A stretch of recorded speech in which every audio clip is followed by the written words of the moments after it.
It's rare that a budget smartphone makes such a buzz, but that's what the Nothing CMF phone has been able to do.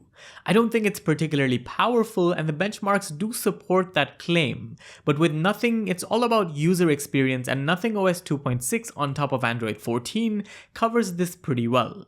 I do find it a bit wide when I hold it, but at 8.2mm and about 200 grams, it's kind of the perfect weight distribution in my opinion. The 120Hz 6.67-inch panel complements the smooth performance, but unfortunately, there's only a mono speaker here, so not the complete multimedia experience. But what the smartphone might sacrifice, it makes up for in style, and if that's your thing, well, you're in luck. This is a one-of-a-kind budget smartphone, and it all starts with that wheel. By unscrewing it, you can open up a world of different accessories, the first one being a stand, which simply put is something that helps you prop up the smartphone. It does get in the way when you're holding the smartphone, but it's also a neat thing to have if you really want your smartphone to stay up while you're watching your favorite content.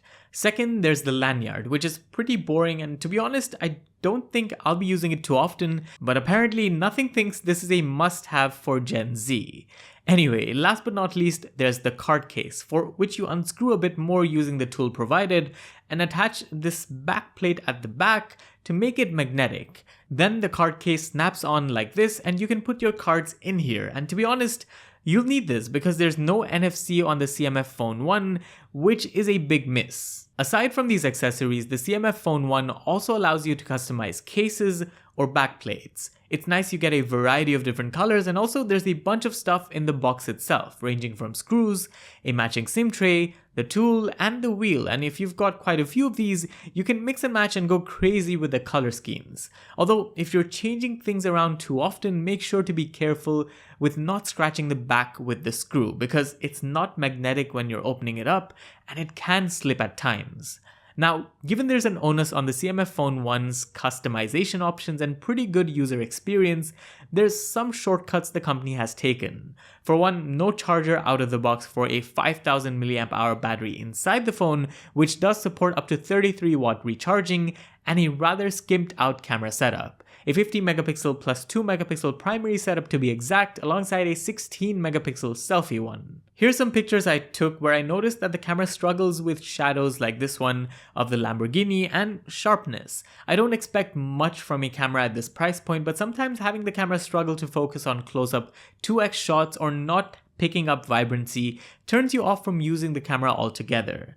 I'm not too fond of the nighttime performance on here either, especially because of the noise it picks up and the lack of optical image stabilization. But hey, if you need a camera for photos and this is your only option, you'll be okay. Rear video is capped to 4K 30fps, and particularly here, you really feel the lack of optical image stabilization even when you're just walking around, and the missing ultra-wide camera module, which to me is a really nice feature to have on smartphones for that perspective video. You can zoom in between 1x and 2x, but I'm not much of a fan of the video experience. And likewise, this is what you get with the nighttime video, again capped to 4K 30fps, where there is quite a bit of noise that's being picked up from the camera. The one thing that I like though is the selfie snapper. I think it takes some pretty good pictures with dynamic range, but skin tones can be a bit off, so just make sure you're editing that purple hue on your face that I seem to see with the selfies on this smartphone.